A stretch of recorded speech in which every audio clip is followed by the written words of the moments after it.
mesdames, messieurs, merci de suivre votre émission Point de vue, dimanche 12 avril 2020.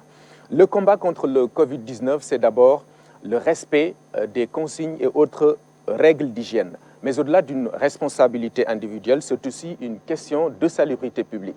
Au Sénégal, le virus est arrivé dans un contexte de promotion d'un meilleur cadre de vie avec le programme Zéro déchet prioritaire dans le quinquennat du président Macky Sall. En lien avec le combat contre le Covid-19, il tient donc tout son sens. C'est pourquoi nous recevons sur ce plateau Monsieur le ministre de l'Urbanisme, du Logement et de l'Hygiène publique, Monsieur Abdou Karim Fofana. Bonjour, merci beaucoup. Bonjour Omar, merci de me recevoir sur ce plateau. Bienvenue. On va d'abord commenter les chiffres du jour. 2 cas positifs ce dimanche, un contact et un cas issu de la transmission communautaire. Un total de 284 cas à ce jour, dont 171 guéris et 106 sous traitement.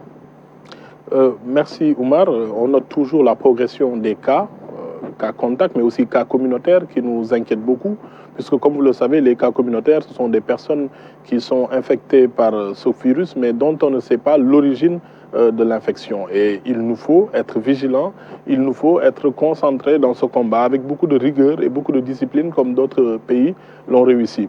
Cependant, il ne faut pas occulter une chose, c'est que le Sénégal a un système de santé qui tient la route, qui est debout aujourd'hui face à ce Covid-19.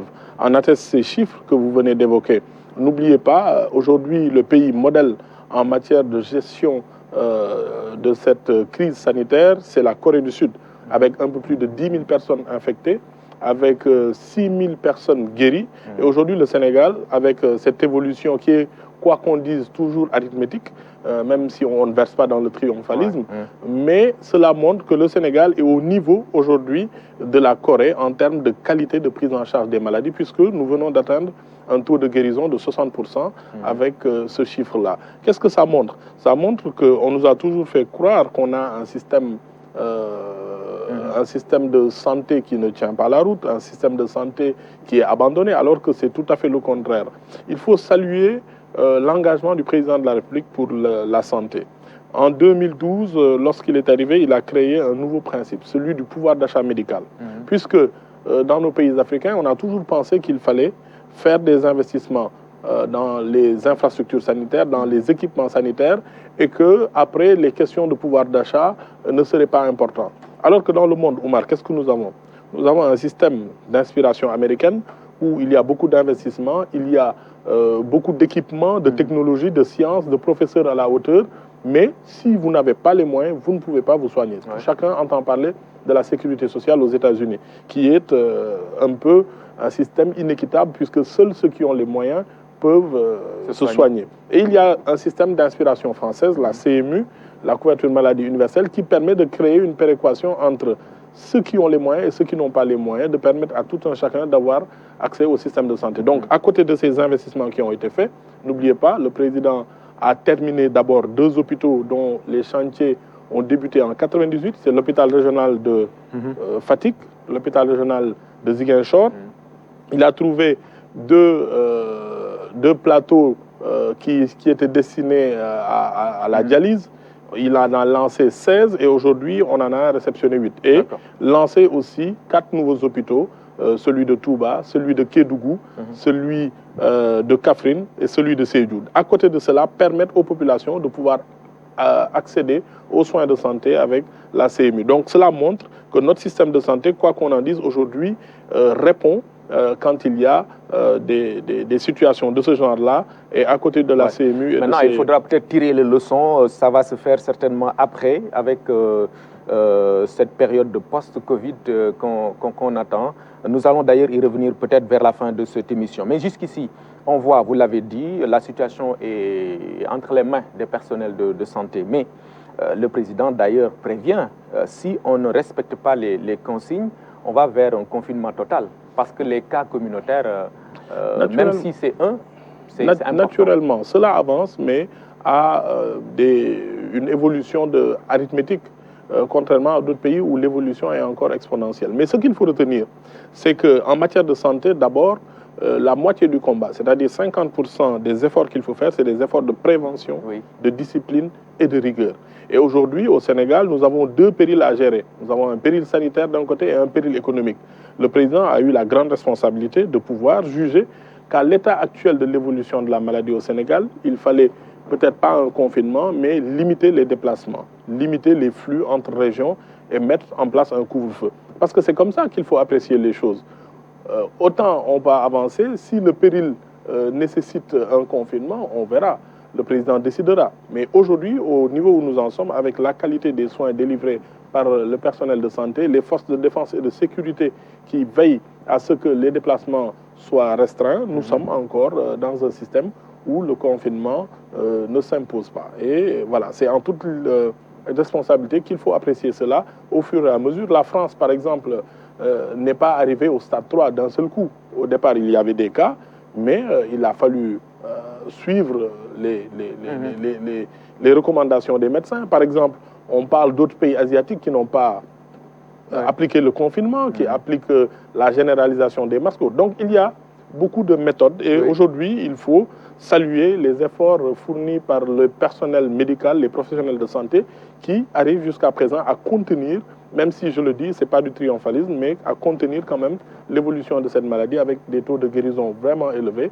Maintenant, il reste aux populations qui doivent aider l'État à mieux les protéger. C'est le sens d'ailleurs des propos du président Macky Sall. Chacun doit prendre conscience de l'importance un peu de ce moment que nous vivons. Tout à fait, Oumar, parce que, comme vous le savez, le Covid-19, il est dangereux, il se propage, mais il a des effets néfastes sur l'économie. Il a des effets néfastes sur la vie de tous les jours. Vous avez vu notre quotidien. On ne peut plus aller dans les lieux d'adoration divine. On ne peut plus tenir des fêtes comme Pâques. Vous voyez, les activités économiques sont au ralenti. Donc, si les activités économiques sont au ralenti, nous risquons de perdre au moins la moitié de notre croissance. Si nous perdons la moitié de notre croissance, on aura moins de recettes fiscales, moins d'investissements privés, moins d'investissements publics. Donc, il faut savoir gérer ces deux leviers, le péril sanitaire et le péril économique. D'accord. À côté du ministère de la Santé, qui évidemment soigne et est dans la sensibilisation, votre ministère est un maillon important dans le combat que nous menons actuellement, parce qu'ayant effectivement en charge l'hygiène publique. Comment, justement, vous vous déployez dans cette dynamique de lutte contre le Covid-19 ? D'abord, nous ne sommes pas à côté, mais derrière le ministère de la Santé. Parce que, comme vous le savez, dans l'action gouvernementale, il faut éviter de perturber les messages sanitaires, puisque ce sont des messages qui sont assez spécifiques, qui viennent d'autorités sanitaires et des spécialistes. Nous, à côté du ministère, ce que nous faisons, c'est que nous apportons l'information. Nous travaillons à la prévention. Comme vous l'avez vu avec l'UCG, nous avons mis en place ce qu'on appelle des points propreté. Dans tout le Sénégal, nous avons des espaces à fort potentiel d'affluence. Donc les marchés, les gares et autres. Ce que nous faisons, c'est que nous mettons en place des points propreté, comme vous l'avez vu avec l'UCG, où du personnel dédié, formé à ces tâches-là, donne l'information aux populations, leur rappelle les gestes barrières, c'est-à-dire les distances qu'il faut respecter, le lavage des mains, mais aussi le port du masque. Et c'est cette information-là qui est nécessaire pour donner un peu aux populations la voie à suivre pour éviter que cela se propage. Il y a aussi des points très vulnérables, ce sont les décharges. Vous avez vu, à Mbebes, on a 2000 personnes qui y travaillent tous les jours dans le recyclage, qui sont toute la journée dans les déchets et qui peuvent ressortir, aller dans des quartiers, dans des zones d'habitation, et peut-être, on ne sait pas si peut-être il y a des produits qui ont été jetés dans ces zones-là. Donc nous avons mis des points de contrôle, des points de lavage des mains, avec des actions de rappel, de sensibilisation. La sensibilisation est très importante. Mais vous me permettrez aussi de rappeler que le président de la République a eu raison dans son programme de mandature 2019-2024 de mettre en avant les questions de transformation qualitative de la vie. Comme le programme Zéro Déchet, mais aussi le programme de la reforestation. Puisque aujourd'hui, cette question du Covid-19 est d'abord une question de salubrité. N'oubliez pas que le virus est parti d'un marché à Wuhan, en Chine. Donc cela prouve encore une fois que nous avons encore beaucoup d'efforts à faire, même si nous en faisons, pour rendre salubres nos espaces publics, mais aussi faire prendre conscience aux communes, aux populations, que la salubrité est le début de la bonne santé. D'accord. Effectivement, parmi les points importants, lieu de rassemblement assez sensible, il y a les marchés, vous l'avez dit. À Dakar, on voit certains maires qui ferment les marchés carrément, suivant bien sûr la décision du gouverneur. Et là, l'apport de vos services est ici important. Tout à fait, puisque nous sommes en charge de la construction, mais aussi de la surveillance des bâtiments, la qualité des bâtiments. Le constat, c'est qu'en général, nous avons des marchés vétustes, que ce soit à Sandaga. Hier, nous avons fait le marché des HLM. Je félicite et je remercie le maire Pape Babacar Seck. Il y a le marché de Liberté 6 qu'on a fait avec le maire Santé Agnesen. Donc, ce sont des zones d'affluence où généralement les bâtiments sont dans un état de vétusté, quelquefois même la protection civile a déclaré impropre ces bâtiments à l'usage, mais nous avons un risque sanitaire parce que les personnes n'ont pas l'information. Donc nous intervenons pour les pousser à changer le mode de gestion. Parce que le problème, au-delà du Covid-19, c'est de changer la perspective de gestion des espaces publics. Vous avez un marché. En général, au Sénégal, les marchés n'ont pas de gestionnaire, d'exploitant. Aujourd'hui, nous avons un modèle qui marche, c'est le marché aux poissons de Pékin, le marché central aux poissons, où on a un gestionnaire qui... Il y a des heures d'ouverture, des heures de fermeture, des normes de salubrité à faire respecter par tous les vendeurs. Et c'est ce qui n'existe pas dans nos marchés. D'abord, le nombre de places. Nous avons des marchés souvent qui sont faits pour 100, 200 marchands, où il y a presque 1 millier de marchands. Donc, l'État réfléchit en ce moment à mettre sur pied des modalités de partenariat public-privé pour faire en sorte que nos marchés changent, qu'on investisse davantage, qu'on ait des espaces organisés, des marchés modernes, des systèmes d'assainissement, mais surtout des horaires d'ouverture et de fermeture. Oumar, aujourd'hui, ce qu'il faut constater, c'est que la salubrité ne doit pas être un privilège ou un luxe, et l'insalubrité une fatalité. Et nous sommes engagés dans ce combat derrière le président de la République. Ouais, c'est l'une des leçons à tirer, quoi. Alors, vous mentionniez tout à l'heure le programme Zéro Déchet, qui était dans sa phase active, hein. Je l'ai rappelé, de même que d'ailleurs les opérations de désencombrement à Dakar et un peu partout. Aujourd'hui, il y a une opinion qui pense que voilà, la survenue du Covid-19 justifie et même favorise ces opérations-là. Vous comptez peut-être les mettre à profit, non? Tout à fait. C'est un sujet hein, qui nécessite une grande réflexion et sur laquelle nous sommes. Puisque, comme vous le savez, le programme Zéro Déchet, le président l'a établi avec deux volets essentiels. D'abord, la mise à niveau des espaces publics. Pour mettre à niveau les espaces publics, il faut un quadriptyque d'action, désencombrer, nettoyer, aménager et faire le suivi. Souvent, on a désencombré, nettoyé, mais le suivi et l'aménagement a toujours fait défaut. Aujourd'hui, nous sommes lancés dans une grande opération qui s'appelle le programme d'urgence de Dakar, où il y a tous les corps qui interviennent. Nous désencombrons, nous nettoyons. Aujourd'hui, il y a 450 jeunes, ce qu'on appelle des volontaires de la propreté, qui tous les soirs arpentent les rues de Dakar et font des opérations de nettoiement. Les week-ends, nous allons dans les marchés, les fermer et les nettoyer. Nous avons aussi ce programme qui nous permet aujourd'hui d'aménager des espaces verts. Nous avons recensé 108 giratoires dans la région de Dakar. Nous avons commencé les 4 premiers, dont le plus grand, la place au MVS, qui est le début de la VDN. Donc ça, c'est le volet nettoiement, aménagement, désencombrement. Il faut aussi mettre en place des comités de salubrité publique. Malheureusement, le Covid ne nous permet pas de tenir les rassemblements qui doivent nous permettre de former le personnel local dans les collectivités territoriales, mais nous avançons petit à petit. Et de l'autre côté, nous avons la modernisation du système de gestion des déchets. Oumar, aujourd'hui, depuis 1960, ce qu'il faut constater, c'est que le système de gestion des déchets au Sénégal se résumait en une chose: collecter, décharger. Et le président de la République nous a demandé de mettre sur pied un système moderne, avec un système de collecte moderne, un système de gestion des déchets, avec la création de relais d'activité. Aujourd'hui, dans certains pays, une bonne partie des déchets sont collectés et sont transformés en compost pour l'agriculture, pour éviter d'avoir beaucoup d'engrais biologiques. Donc ce sont des opportunités économiques pour des populations. Pour recycler aussi le plastique, nous avons 7 à 10% de plastique dans nos déchets.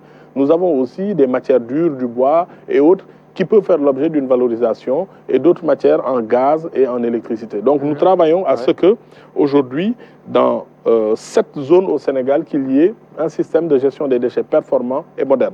Comment ça se passe? Vous avez vu qu'au mois de mars, la Banque mondiale nous a notifié un prêt, un apport de 125 millions de dollars pour la réhabilitation progressive de Mbebes, mais pas seulement Mbebes, puisque nous avons la décharge de Gandigal qui est dans cette même situation. Nous avons la décharge de Mamatoro dans le sud du Sénégal, vers Ziguinchor, qui est dans cette même situation.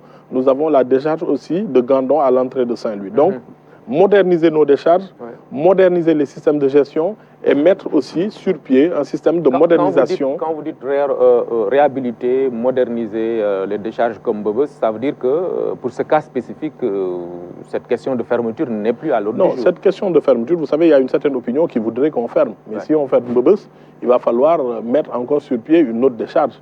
Alors, Mbebes, c'est 114 hectares. Ce que nous voulons, c'est comme dans d'autres pays. Il ne faut pas refuser le progrès. Dans d'autres pays, la technologie existe, les gens sont à la pointe de la modernité. On réduit l'espace concerné par la décharge. Au lieu de 114 hectares, nous aurons maintenant une décharge de 30 hectares. Et cette décharge ne sera plus sauvage, excusez-moi du terme, mais une décharge modernisée, industrialisée, avec un système de traitement des déchets qui permet aussi aux personnes qui sont sur place de travailler dans la dignité, avec des tenues, avec de la formation, avec des points d'entrée et de sortie, et sortir aussi toutes ces personnes qui sont dans Mbebes. Il y a 2000 personnes qui y travaillent, des familles qui y vivent, des enfants qui y travaillent, des enfants qui y naissent, alors que les enfants, aujourd'hui, notre rôle, c'est de les amener à l'école. Donc nous avons commencé...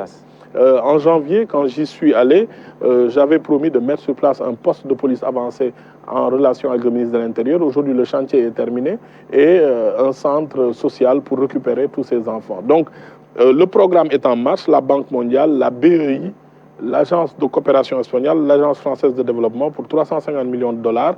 Et dès cette année, ce que nous allons faire, c'est d'abord de clôturer les 114 hectares, puis commencer le travail de remodelage et de verdissement d'un certain espace. D'accord. On voit depuis quelque temps des bacs à ordures dans certaines artères de Dakar. Là, vous avez finalement compris que on ne peut pas faire de la propreté sans ces bacs à ordures. C'est une condition sine qua non, comme on dit. Les bacs à ordures font partie du système. Cependant, il y a des préalables, il y a des prérequis. C'est la discussion, c'est la sensibilisation. Parce que dans le passé, d'autres services, d'autres structures de l'État, des communes ont eu à mettre sur pied des bacs à ordures. Mais enfin, en définitive, ces bacs ont été perdus, ont été volés, ont été vandalisés. Donc nous avons mis en place un schéma qui nous a permis d'interagir avec les collectivités territoriales, d'interagir avec les populations et de les responsabiliser. Parmi les 450 volontaires, aujourd'hui, nous avons même des jeunes qui sont payés à surveiller des bacs à ordures sur certaines distances. Donc ça nous a permis d'installer 500 bacs à ordures durant le mois de mars. Et au bout d'un mois, il n'y a qu'un seul bac à ordures qui a été volé et un seul bac à ordures qui a été vandalisé. Ça signifie qu'aujourd'hui, les populations commencent à changer de comportement. Parce que je l'ai dit au départ, j'avais dit que le président de la République m'avait fait l'honneur de me confier le ministère du changement des comportements. On arrive maintenant à échanger avec ces personnes, quelquefois même de responsabiliser des populations en leur indiquant que ça, c'est leur bien et qu'il fallait le préserver. Aujourd'hui, nous allons au-delà. Vous avez vu qu'à Dakar, il y a souvent des décharges sauvages et nous voulons créer ce qu'on appelle des PRN. C'est quoi un PRN? C'est un point de regroupement normalisé. Un espace de 10 à 20 mètres carrés, quadrillé par des grillages en fer où nous disposons des bacs et les populations peuvent faire des apports volontaires en déchets. Donc, le système va évoluer. Nous avons désensablé et désencombré 18 km.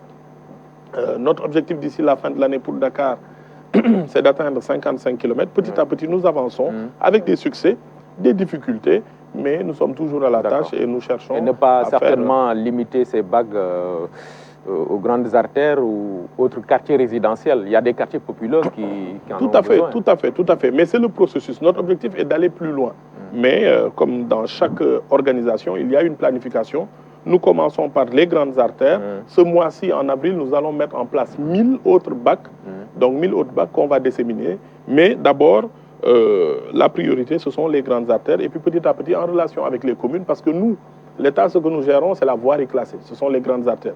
Et la voirie communale est du ressort des communes, mais nous trouverons un moyen de collaborer ensemble pour le bonheur des populations. Ok. Le but de la manœuvre, évidemment, c'est de permettre aux populations d'avoir des points de dépôt. Voilà, des points de jeter carrément sur la rue, quoi. Voilà. Il n'a pas été retrouvé, celui qui a été volé? Non, c'est perdu. Pas encore perdu. Mais ce qu'il faut retenir, Oumar, c'est cette grande cet engagement du président de la République qui suit lui-même les opérations. Oui. Donc, bac à ordures, mais surtout les PRN, points de regroupement normalisés, 20 à 12 mètres carrés, quadrillés, où les populations peuvent apporter leurs déchets. D'accord. Veillez également, là je me fais l'avocat des agents du nettoiement ou autres techniciens de surface, veillez à leur protection parce que le moment est assez sensible, on fait face à une pandémie et il faut les protéger. Tout à fait. Les dispositions ont été prises. Tout à fait, c'est la raison pour laquelle aujourd'hui nous sommes en train de changer leur matériel. Nous avons commencé à distribuer des gants, des produits nettoyants, à Mbebes même, parce que nous avons une population d'à peu près 2000 recycleurs et une population de 2000 agents techniciens de surface qui sont tous les jours sur le terrain. Donc c'est une grande famille du nettoiement, de la propreté que nous cherchons à protéger au même titre. Mais les instructions du président de la République en la matière, c'est de les traiter de la même façon, de leur apporter. Vous savez, le président a un marqueur social des politiques publiques qui est très tenu. Vous l'avez vu même dans le cadre du programme de résilience économique et sociale, le premier ordonnance qu'il a pris, c'était pour sauvegarder les emplois. C'était pour protéger les plus vulnérables d'entre nous. Donc de ce point de vue aussi, le ministère de l'Urbanisme ne manquera pas de travailler avec les syndicats, mais aussi ces populations qui donnent leur vie et leur temps pour la propreté de nos villes et de nos villages. D'accord. Justement, dans le cadre de ces mesures sociales, le président Macky Sall a mis en route de façon officielle l'opération de distribution des vivres au bénéfice de ce million de ménages ciblés. On va rappeler que ça coûte 69 milliards, en plus bien sûr du paiement des factures d'eau et d'électricité et des 12 milliards 5 pour la diaspora. Comment apprécier la portée de ces décisions sociales-là? D'abord, je pense que c'est une initiative d'un bon père de famille. Quand il y a une situation exceptionnelle, des mesures exceptionnelles. Vous l'avez vu, le président de la République a d'abord pensé aux malades. Donc le plan de résilience économique et sociale concerne d'abord le secteur de la santé.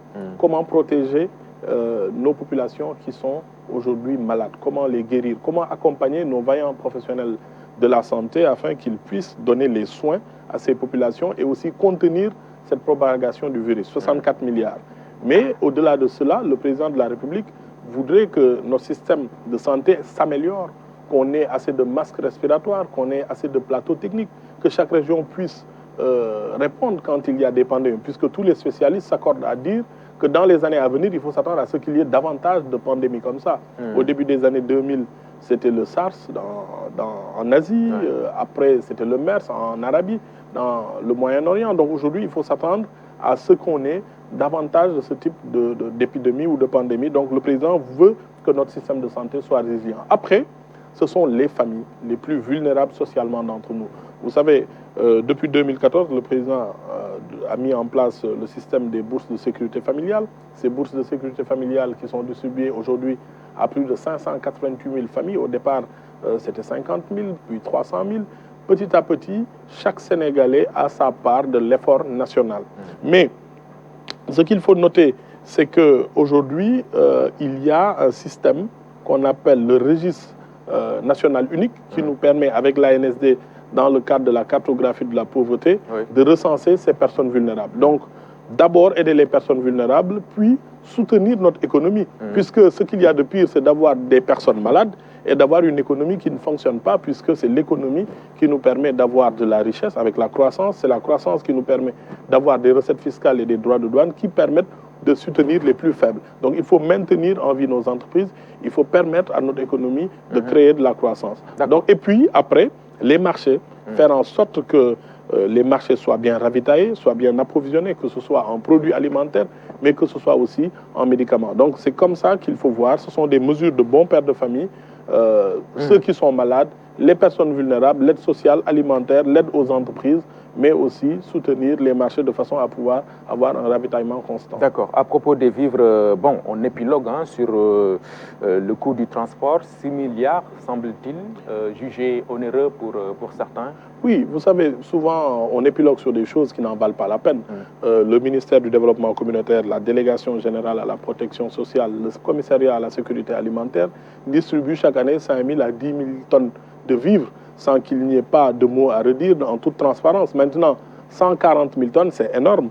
si nous faisons une moyenne de 40 tonnes par départ ou par trajet effectué par un camion, on a au moins 3300 rotations. Donc ça peut être une mission difficile. Mais ce qui est retenu, c'est un budget prévisionnel de 3,5 milliards, puisque nous visons 1 million de familles et à peu près ce que nous avons estimé, c'est des produits alimentaires de l'ordre de 66 000 francs. Oui. Donc aujourd'hui, dans ce budget prévisionnel de 3,5 milliards, nous sommes heureux d'avoir l'appui d'un certain nombre de transporteurs, le secteur de la logistique. Beaucoup de personnes ont mis à disposition gratuitement leurs camions. Oui. Selon le ministre du Développement communautaire aujourd'hui, ce que l'État pourrait prendre en charge sur une bonne partie de ce transport, c'est le paiement des chauffeurs et de prendre en charge le carburant. Aujourd'hui, pour les distances les plus éloignées, en moyenne, Ziguinchor, Kédougou, Tamba, c'est 20 000 francs la tonne qui sont facturés par ceux qui ne mettent pas à disposition gratuitement leur camion. Donc on pourrait arriver à des dépenses de transport qui ne dépasseraient pas 2 milliards. Mais quand... C'est loin des 6 avancés. On ne sait même pas d'où vient ce chiffre-là. Ce qu'on a retenu, c'est 1 million de personnes pour des denrées alimentaires à hauteur de 66 000 francs. Et un budget prévisionnel de 3,5 milliards pour le transport. Il se trouve aujourd'hui qu'il y a des Sénégalais, citoyens, qui ont mis à disposition leurs camions et d'autres qui n'ont pas mis à disposition et qui vont se faire payer à 20 000 francs la tonne pour certaines zones. Donc, je pense qu'il n'y a pas lieu, dans cette période de consensus, dans cette période de solidarité où nous devons être ensemble, où nous devons vaincre ensemble ce péril qui nous guette, pouvoir comme opposition, journalistes comme hommes politiques, nous devons être ensemble et éviter les polémiques stériles. De toutes les façons, le président a été très clair. Il nous faudra à la fin tirer un bilan très clair de la gestion de cet outil qui est le Force Covid, pour lequel l'État du Sénégal va investir, mais aussi les Sénégalais, les entreprises ont fait preuve de solidarité et nul n'en ignorera. Bien, l'essentiel, comme vous le dites, c'est de procéder à l'opération dans les meilleures conditions et que surtout les vivres parviennent aux nécessiteux, à ceux qui doivent... Tout à fait, tout à fait. C'est la raison pour laquelle le président de la République a insisté pour qu'on mette en place des commissions de distribution dans chaque chef-lieu de département, qu'il y ait un préfet ou dans les arrondissements, un sous-préfet qui crée des commissions de distribution accompagnées de l'armée, puisque l'armée sécurise. Par exemple, à Dakar, l'armée va d'abord transporter pour la région de Dakar les vivres. L'armée va les stocker dans les casernes, que ce soit la gendarmerie ou l'armée, et procéder à l'accompagnement de l'administration territoriale pour la distribution. Dans les zones éloignées, l'armée aussi va aider à sécuriser, l'armée et la police, les forces de sécurité et de défense, pour permettre aux populations de recevoir. Je pense qu'il n'y a pas de problème, il n'y a pas de souci à se faire à ce niveau, puisque les services de l'État, la délégation à la protection sociale, le commissariat à la sécurité alimentaire, comme je l'ai dit, ce sont des services qui ont l'habitude de mener à bien ces opérations de solidarité depuis des années, et je ne vois pas pourquoi aujourd'hui il y aurait un problème. En tout cas, le président de la République est très regardant sur ce projet et le ministre l'a même rappelé, le ministre Mansour Faye. Très bien. Alors, en marquant leur satisfaction concernant les mesures qui ont été prises par le président de la République, les mesures sociales, certains consuméristes ont soulevé la question du loyer qui vous concerne directement en tant que ministre de tutelle. Il est vrai que le chef de l'État avait pris une importante décision en 2013 en baissant un peu le prix des loyers, mais c'est une mesure voilà, qu'on peine à matérialiser concrètement. Tout à fait. Beaucoup de personnes en parlent. Moi-même, j'ai fait l'objet de beaucoup d'interpellations au niveau de l'Assemblée nationale où on m'a posé des questions sur ce sujet. Ce qu'il faut noter, c'est que d'abord, cette mesure a bénéficié à certaines personnes. Et peut-être qu'il y a des personnes qui n'en ont pas bénéficié. C'est la difficulté avec toutes les lois, que ce soit des lois relatives à la politique fiscale ou aux aides sociales. Donc, il faut le revoir. Et le président, dans l'un des conseils des ministres de l'année 2019, a demandé au ministère concerné, notamment le ministère du Commerce, qui s'occupe des questions de consommation, de revoir ce projet de loi. En son temps, nous communiquerons, nous expliquerons un peu quelles sont les voies et moyens que l'État compte utiliser pour permettre aux Sénégalais de préserver leur pouvoir d'achat. Dans le cadre de cette lutte contre le Covid-19, il n'est pas facile de pouvoir faire une aide au logement. Pourquoi? Parce que aujourd'hui, en milieu urbain, l'une des consommations les mieux partagées et qui est traçable, c'est l'électricité et l'eau. On sait combien d'abonnés il y a, combien de personnes payent aujourd'hui la tranche sociale. On sait combien de personnes le font aussi sur l'électricité. Mais aujourd'hui, Omar, comment savoir le loyer que vous payez ou le loyer que je paye? Quelle est cette traçabilité? Le plus important, c'est que nous avons un système qui nous permet de faire une aide au pouvoir d'achat. Une aide au pouvoir d'achat, excusez-moi. Et l'aide au pouvoir d'achat, c'est d'abord de pouvoir faire baisser la facture d'électricité et la facture d'eau. Et cette baisse pourrait bénéficier à d'autres lignes de dépenses dans les charges familiales. C'est le plus important, puisque nous avons des populations qui ont besoin d'une aide alimentaire directe et d'autres populations qui ont besoin d'espace budgétaire dans leur pouvoir d'achat. Et c'est ce que le président a fait de la manière la plus facile et la plus exécutoire possible. Et c'est le lieu de saluer cette initiative. Maintenant, pour le loyer, c'est autre chose.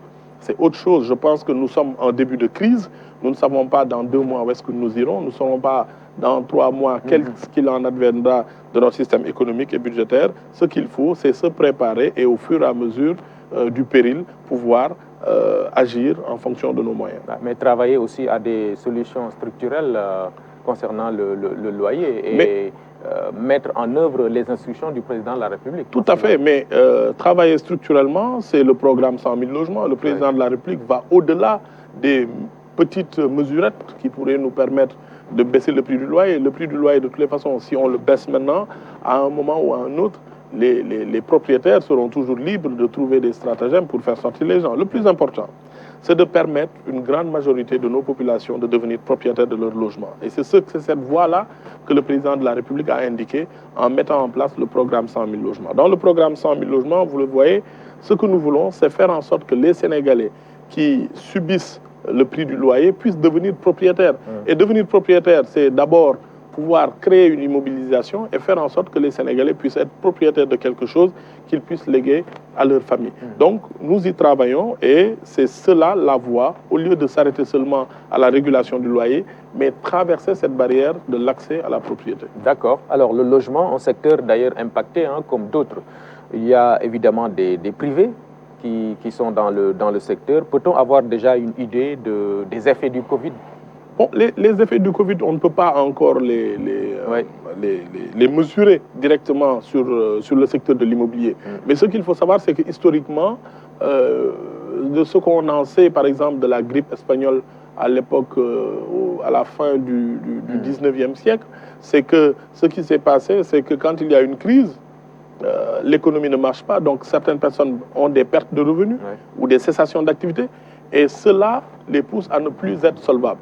Donc, moins il y a de personnes solvables, moins il y a de biens immobiliers achetés, moins il y a de loyers payés. Donc ça, c'est un risque que l'on court et que tous les pays courent. Donc, les prix de l'immobilier pourraient baisser, mais aussi certains biens immobiliers pourraient ne pas être occupés.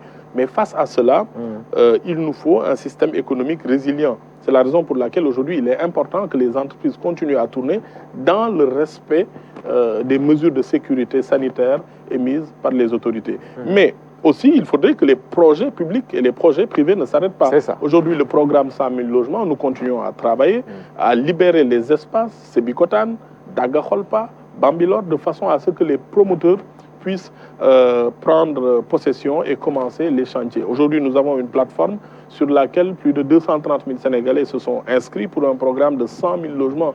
Ça montre l'engouement et aussi la visibilité que le président nous a permis d'avoir en mettant en place ce projet sur les besoins des Sénégalais. Donc nous y travaillons de façon à pouvoir apporter ces logements à des prix adaptés, mais aussi avec un système de financement qui permet à nos compatriotes de passer du statut de locataire à celui de propriétaire. Nous avons vu qu'effectivement, il y a de l'engouement autour de ce programme.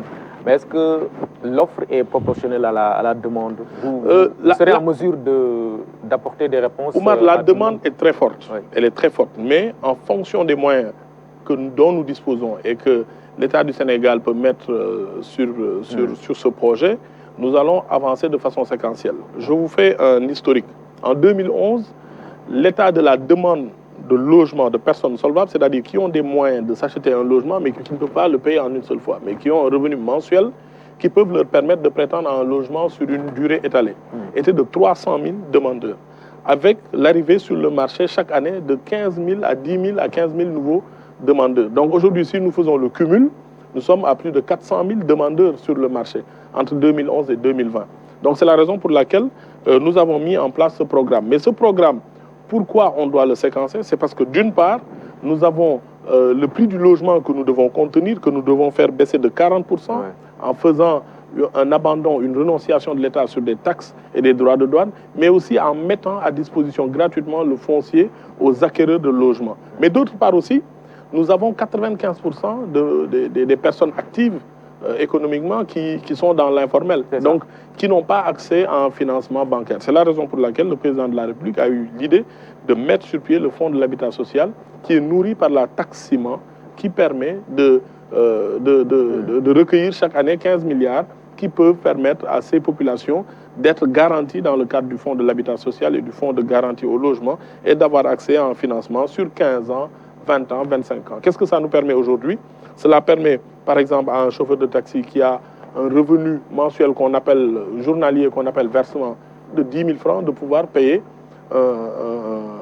une mensualité de 80 000, 90 000, 100 000 pour devenir propriétaire au bout des 15 ans d'un logement qui aurait coûté peut-être 18 millions, qui va coûter 12 millions parce que l'État aurait mis gratuitement le foncier à sa disposition.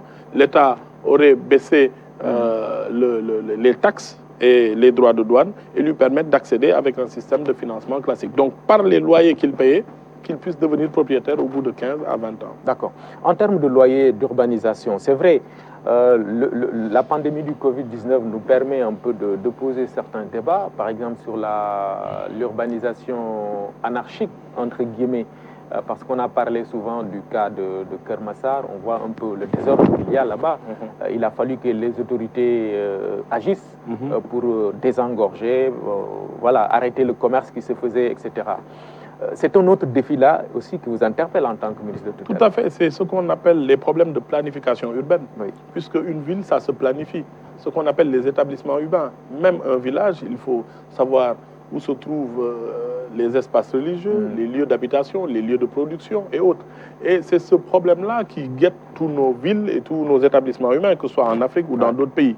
Aujourd'hui, l'État du Sénégal a pris un engagement sérieux en la matière. Son Excellence le Président de la République nous a demandé de faire passer le taux de communes qui disposent de documents de planification, ce qu'on appelle les PUD, les plans d'urbanisme de détail, de 7% à 30% d'ici 2024. C'est la raison pour laquelle aujourd'hui, nous avons même changé d'approche. Au lieu de lancer des marchés au cabinet, nous faisons des marchés de consultation, mais nous créons aussi ce qu'on appelle des ateliers d'urbanisme, faire en sorte que les étudiants et les spécialistes puissent organiser des études et nous faire des rapports sur des zones que nous corrigeons nous-mêmes, moyennant des contrats de prestation. Ça permet d'une part aux étudiants de se faire la main, d'avoir une formation pratique avec les spécialistes du ministère, mais aussi ça leur permet d'avoir un revenu pour financer les études. Et d'autre part, laisser les cabinets qui font ces études-là sur de grandes villes, pouvoir les continuer de façon à nous permettre d'aller plus vite. Ça, c'est un défaut des pays en développement. Mais surtout,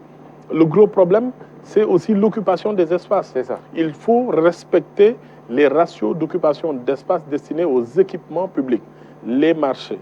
Il faut respecter les zones dédiées aux écoles, à l'enseignement. Il faut respecter les zones dédiées au divertissement. Et ça, c'est un problème sur lequel le ministère travaille avec la DESCOS qui dépend du ministère des Forces armées de façon à faire respecter ces dispositions et faire en sorte que nos populations puissent bénéficier de cette qualité de vie. D'accord. On s'interrogeait sur la mobilisation des fonds du Force Covid-19, 1000 milliards. Le directeur général du budget a rassuré à ce niveau que l'argent est bien là, disponible. Le président de la République également a donné des gages de transparence et d'inclusivité, parce que là aussi, ça faisait un peu débat. Qu'est-ce que cela traduit? Cela traduit la volonté de gérer de façon consensuelle cette situation. Nous sommes dans une situation de péril, nous sommes dans une situation exceptionnelle et la responsabilité, notre responsabilité, c'est de faire en sorte que chacun se sente à l'aise dans cette démarche. Maintenant, 1000 milliards, comme vous l'avez dit, ça peut effrayer, mais ce n'est qu'un quart du budget de l'État du Sénégal, moins même d'un quart. Le budget est à 4200 milliards, voire 4300 milliards. Donc, c'est 3 mois de budget pour l'État du Sénégal. Et n'oubliez pas, le Sénégal, quand même, est un acteur important dans les institutions internationales. Aujourd'hui, nous avons des participations au FMI, à la Banque mondiale, dans beaucoup d'institutions internationales. Et aujourd'hui, ce qui se fait, c'est que chaque pays peut recevoir ses participations pour pouvoir régler un certain nombre d'urgences. Et c'est ce qui se fait aujourd'hui. L'État du Sénégal négocie aussi avec les partenaires des reports de dette et des décalages de remboursement du service de la dette. Et ça nous permet d'avoir tout de suite des disponibilités qui nous permettent de gérer. Tous les pays gèrent comme ça cette crise. Ce n'est pas une particularité sénégalaise. Nous-mêmes, je pense que nous partons avec un handicap, puisque les pays européens bénéficient de l'appui de la Banque centrale européenne, puisqu'ils peuvent recevoir des concours à l'État, l'État qui achète quelquefois, rachète des dettes des États afin de leur permettre d'avoir des espaces budgétaires et régler certaines urgences. Aux États-Unis, 2 000 milliards mobilisés par la Réserve fédérale, mais nous, en Afrique de l'Ouest, notre Banque centrale ne peut pas faire de concours à l'État, et je pense que ce sont des sujets qui sont assez particuliers et qui méritent peut-être une réflexion. Maintenant, dans ce plan de résilience, du moment que les fonds sont là, chaque sectoriel, parce que d'après ce que j'ai compris, chaque ministère avait son plan de résilience. Aujourd'hui, chacun sait ce qu'il doit faire et... Chacun présente son plan lié à la prévention sanitaire ou à la gestion du post-Covid. Je vous donne un exemple. Nous, par exemple, notre ministère, nous avons en charge la question des risques urbains. Les risques urbains, c'est des questions environnementales, c'est des questions de transport, mais c'est aussi des questions sanitaires. Ces marchés, qu'est-ce qu'on va en faire? Je vous donne un exemple. Aujourd'hui, nous avons 2 marchés très préoccupants dans la région de Dakar.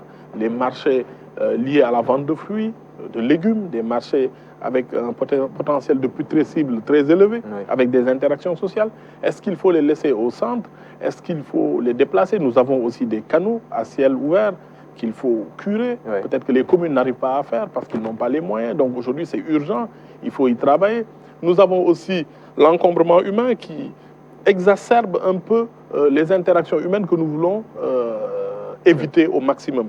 Donc tout cela, ce sont des points sur lesquels le ministère de l'Urbanisme est mobilisé. Il travaille en relation avec le ministère de la Santé de façon à donner des solutions et prévenir certaines catastrophes. D'accord. Avec les techniciens et autres personnels de santé, le président de la République a évoqué l'après-Covid. C'est vrai qu'en début d'émission, vous avez commencé un peu à parler de la politique de santé du président Macky Sall depuis qu'il est à la tête du Sénégal. Il s'agira ici de travailler à un système de santé résilient. C'est vrai, 64 milliards, c'est très bien en soutien ponctuel au personnel de santé. Mais après, il faudra peut-être mettre le système dans des conditions optimales. Mais comme vous le savez, nous sommes un pays en développement et nous ne pouvons pas faire ce dont nous n'avons pas les moyens. Cependant, Oumar, il faut saluer une chose. Nous avons des pays comme les États-Unis, la France, les Émirats arabes unis, d'autres pays qui ont des moyens plus élevés que les nôtres et qui ont subi plus que nous cette situation. Donc aujourd'hui, avec nos modestes moyens dont vous parlez, nous arrivons quand même à contenir une maladie. N'oubliez pas qu'aujourd'hui, au Sénégal, entre 2012 et 2019, le taux de personnes qui disposent d'une assurance maladie est passé de 20 à plus de 50%. N'oubliez pas que le Sénégal, depuis la présidence du président Macky Sall, est passé de 2 centres de dialyse à 8 centres de dialyse. N'oubliez pas qu'aujourd'hui, nous avons quand même un système de santé qui va inaugurer d'ici l'année prochaine 4 nouveaux hôpitaux. Donc nous mettons à disposition ces financements-là dans ce secteur. Maintenant, il faut toujours améliorer. La santé est un domaine scientifique qui évolue. La preuve, la chloroquine, tout le monde l'avait oublié. Aujourd'hui, peut-être il y a des pays qui ont gardé des reliques de ce médicament-là et qui peuvent aujourd'hui indiquer la voie. Mais c'est un domaine en perpétuel changement et pour lesquels très difficile. Si on le dit, c'est parce qu'évidemment, il y a beaucoup de choses qui ont été faites par le président Macky Sall dans ce secteur, mais toujours est-il que, bon, il y avait des problèmes quand même jusqu'à l'arrivée de ce virus au Sénégal. Oui, mais les problèmes, il y en a toujours. Le débat aux États-Unis, comme je vous l'ai dit, c'est que le système de santé n'est pas assez démocratique, n'est pas assez équitable. En France, c'est qu'il crée toujours des déficits budgétaires à l'État. Au Sénégal, c'est qu'il faut mettre davantage. Donc ce débat, il va toujours exister et dans tous les pays du monde. Mais le plus important, c'est de savoir aujourd'hui ce que nous avons, qu'est-ce que ça nous permet de faire. Ça nous permet de contenir, encore une fois, sans triomphalisme, en toute modestie, le Covid-19. Ça nous permet de faire évoluer le nombre de personnes qui disposent d'assurance maladie. Maintenant, comme je l'ai dit, en toute modestie, il faut toujours améliorer les choses. Et le président de la République, cette semaine, a tenu des réunions avec les grands spécialistes de la santé du Sénégal afin de mettre dans une même boîte les idées qui nous permettront d'avancer du point de vue scientifique, du point de vue médical, du point de vue technique, du point de vue formation et autres. Et nous y travaillons parce que nous voulons que le Sénégal continue à avoir un système de santé qui soit efficace et pérenne. Parfait. Alors, il y a eu cet élan de solidarité, évidemment, autour du président de la République à la suite de son appel, solidarité en termes de contribution financière, etc. Est-ce que vous avez senti un peu voilà, les acteurs ou partenaires qui tournent autour de vous? Vous avez senti leur appui? Tout à fait. L'appui d'abord des promoteurs immobiliers, l'appui des secteurs de la santé, mais quelquefois même des voisins qui nous demandent où est-ce qu'ils peuvent déposer des produits de nettoiement, où est-ce qu'ils peuvent aider, et ce genre de choses. Et je pense que c'est un grand moment, et c'est rassurant de voir que lorsque le Sénégal, lorsque le genre humain, lorsque le monde a besoin de solidarité, que les gens sont ensemble, et c'est le plus important. Pour faire évoluer ce monde, il nous faut être ensemble, ensemble derrière nos leaders, derrière le président de la République, mais aussi ensemble dans le voisinage, ensemble dans les lieux de travail. Hier, le ministère, les agents du ministère, je pense, ont débuté même à commencer à faire une collecte pour pouvoir participer, parce qu'il n'y a pas de milliards qui est de trop, mais aussi il ne faut pas... Voilà, il ne faut pas sous-estimer les 1000 francs, 2000 francs, les petits montants qui sont donnés et qui peuvent aider dans cette bataille qui est, comme je vous le dis, un péril médical, sanitaire, mais aussi un péril économique. Les ministres ont contribué à la source, non à la source, travers des ponctions. À la source, mais aussi... On a évalué à 60 millions, je pense. 60 millions, j'espère que vous ne le sous-estimez pas, puisque c'est un montant important, un tiers de nos salaires, mais aussi ce sont des participations au niveau de nos quartiers, d'autres instances, d'associations, puisque nous sommes des citoyens aussi, qui sommes très actifs dans nos quartiers et nos réseaux sociaux. Merci beaucoup, Monsieur le ministre. Merci. Abdou Karim Fofana, ministre de l'Urbanisme, du Logement et de l'Hygiène publique.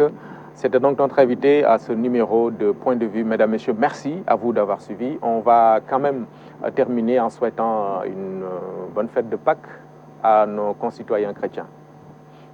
Merci beaucoup. À dimanche prochain.